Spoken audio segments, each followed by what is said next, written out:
Okey Abang Hashim. So saya nak tanya dengan Abang Hashim, untuk mereka yang ada masalah stroke ataupun masalah lumpuh ni, tak kiralah yang baru ataupun yang dah lama mengalami masalah sakit lumpuh ataupun stroke ni, apa yang Abang Hashim boleh kongsikan dan apa yang boleh Abang Hashim kongsikan dan bantu mereka yang ada masalah tu? Kongsikan sikit bang. Okey, baik. Assalamualaikum warahmatullahi wabarakatuh. Alhamdulillah, tuan-tuan dan puan-puan, kita bertemu lagi dalam sesi yang seterusnya daripada Hashim Urut. Okey, berkenaan stroke. Sebelum saya bercerita tentang stroke, saya suka menerangkan langkah-langkah pencegahan sebelum terkena stroke. Okey, pertama sekali bagi orang yang menghadapi kencing manis ataupun darah tinggi, perlulah mereka menghadapi ataupun merawat sakit darah tinggi dan kencing manis tu sehingga sembuh bagi mengelakkan terkena stroke. Satu. Kedua, stroke juga bersangkut rapat dengan keadaan pemakanan kita. Dua, dan seterusnya, dua berkait rapat juga dengan cara kehidupan kita seharian. Okey. Dia sangat berkait rapat. Sebab ramai yang selalunya kita akan terasa sedar bila benda tu dah terkena, barulah kita beralih kepada cara penjagaan. Jadi patut itu jaga dulu tak? Jadi keadaan tu agak sukar. Kerana maksudnya cabarannya sangat mencabarlah untuk kita merawat orang yang kena stroke. Okey.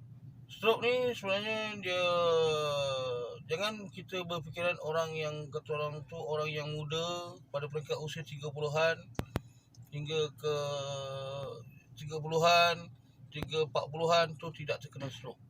Boleh juga terkena stroke. Tapi kalau misalnya warga emas, orang yang berusia 60-an, 70-an tu kebiasaannya itu bergantung kepada faktor usia. Bergantung juga kepada faktor keuzuran.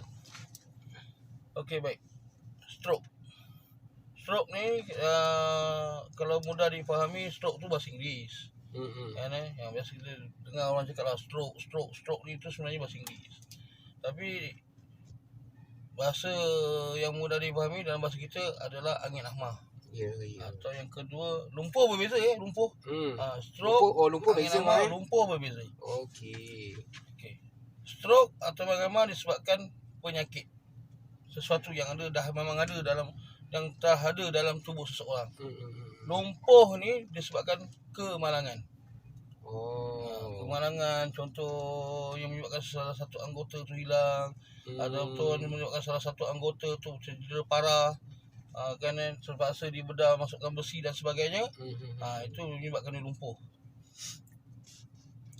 Tapi tak mustahil juga stroke boleh menyebabkan orang tu lumpuh satu badan. Tapi stroke juga, stroke ni ada berbagai-bagai peringkat. Okey, dari segi perawatan dari segi perawatan moden, stroke ni biasanya doktor akan menjelaskan kepada kita, iaitu bersangkut paut dengan kita punya blood circulation. Pertamanya doktor akan disebabkan oleh tekanan darah tinggi kita yang terlalu tak terkawal.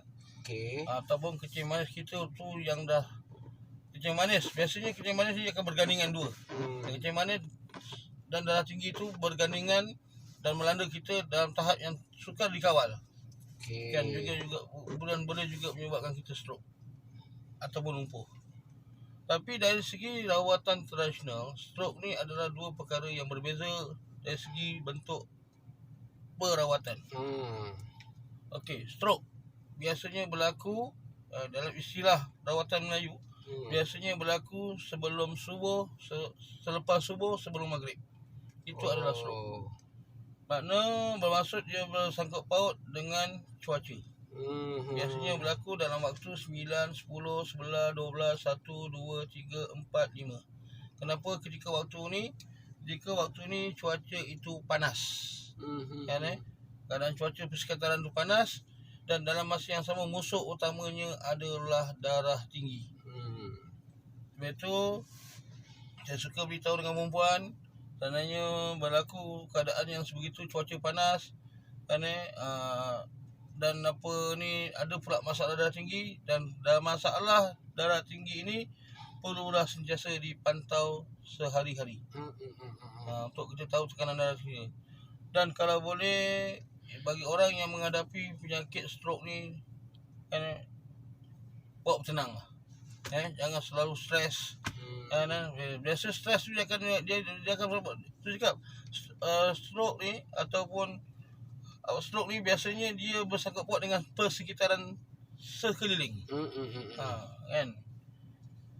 Dan tak dinafikan juga, kadang-kadang kita dengar ada orang ni kan, dia apa ni, bila dia kerja outdoor, bekerja di luar dengan keadaan cuaca yang panas, tiba-tiba dia kena stroke.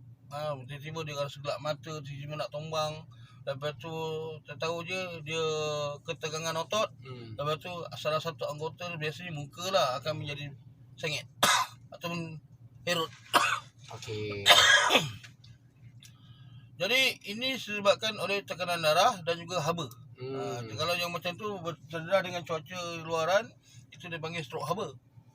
Kan? Tapi kalau di rumah, tiba-tiba seseorang tu ada sengaja seseorang tu dia pergi bilik air, kan, dalam bilik air tu tiba-tiba dia jatuh, dia collapse. Kan?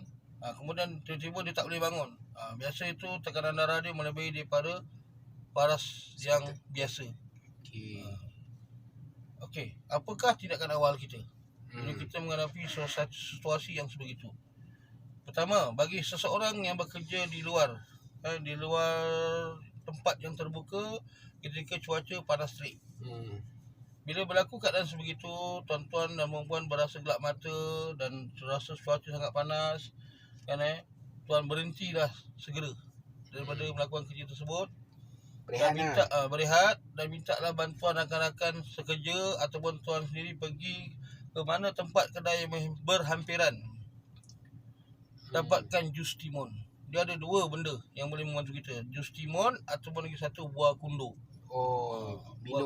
Minum dengan segera lah. Bukan yang buah kundo yang di dalam tin ni, ini buah kundo yang fresh. Ambil timun atau buah kundo tu, di blend, jadikan dia jus. Minum. Sejuk, dan jangan diletak gula dan sebagainya, dan diminum. Dia akan mempercepatkan penurunan haba di dalam tubuh badan kita. Okey. Itu jika dia buat kerja. Okey, bagi orang yang mengalami stroke di rumah, tiba-tiba dia di rumah ke ataupun di tempat kerja ke, tiba-tiba dia pergi bilik air dia ke, tiba-tiba dia jatuh dan berlaku ketegangan otot dan sebagainya. Okey, jangan kita panggil kawan-kawan kita, secara segera angkat pesakit tersebut, terus dibawa dalam kereta dan hantar ke hospital. Jangan buat begitu dulu. Apa tindakan yang awal perlu kita buat, iaitu bila seseorang ni berlaku keadaan yang tiba-tiba dia jatuh stroke, kita keluarkan dia daripada tempat yang dia jatuh tu. Kemudian kita bawa di tempat yang terbuka, yang senang cakap yang selesa, yang lapang. Kan, dibukakan kipas angin, pengudaraan yang baik lah. Ya, pengudaraan yang baik. Kemudian kan, jangan dibaringkan pesakit tersebut. Okey. Kan, ambil kerusi, dudukkan pesakit tersebut. Bila dia duduk sebegitu, kenapa tidak boleh dibaringkan? Sebab apa? Bila kita biasanya bagi pesakit yang tiba-tiba dia collapse dalam bilik air dan sebagainya, bila berlaku sebegitu, serangan utamanya adalah disebabkan tekanan darah tinggi yang melampau. Jadi bila seorang sedang dilanda tekanan darah tinggi yang tidak stabil dan melampau, janganlah dibaringkan, kerana bila dibaringkan, jantung kita akan bekerja dengan keras dan dia akan menghantar pengaliran darah kita ke otak, menyebabkan salah satu saraf otak kita boleh menyebabkan dia pecah. Jadi apa tindakan awal kita baringkan diri, kita dudukkan diri di kerusi. Kemudian sama juga, bertindaklah awal dengan bagi dia jus timun. InsyaAllah. Bagi dia jus timun, itu bagi dia rehat dalam masa 20 hingga 30 minit. Setelah itu barulah kita bawa dia ke hospital. InsyaAllah, izin Allah, selepas selesai rawatan di hospital, pesakit tersebut kalau dia berkeadaan yang tidak berapa serius, setelah daripada hospital, insyaAllah besoknya dia boleh berjalan seperti biasa. Tapi kalau seandainya diizinkan Allah atau ditakdirkan Allah dia terkena juga stroke stroke yang mana boleh dirawat, iaitu dipanggil sekadar mild stroke. Okey.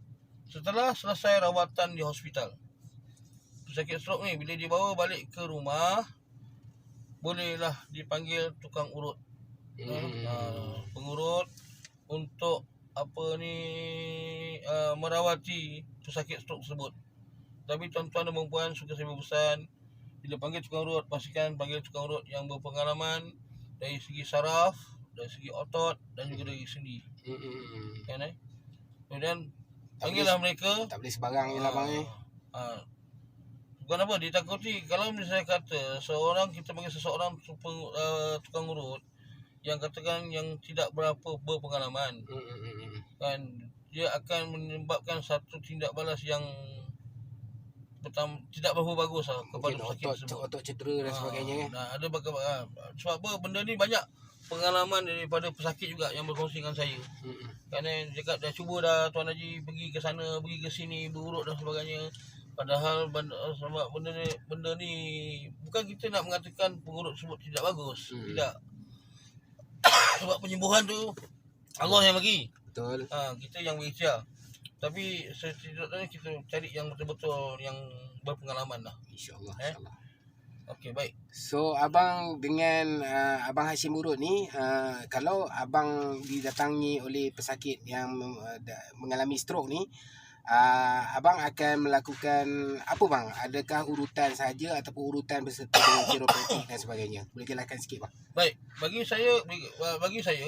seseorang yang memerlukan khidmat urutan saya untuk orang yang sakit stroke, apa tindakan awal saya? Pertama, saya perlu berjumpa dengan keluarga pesakit tersebut.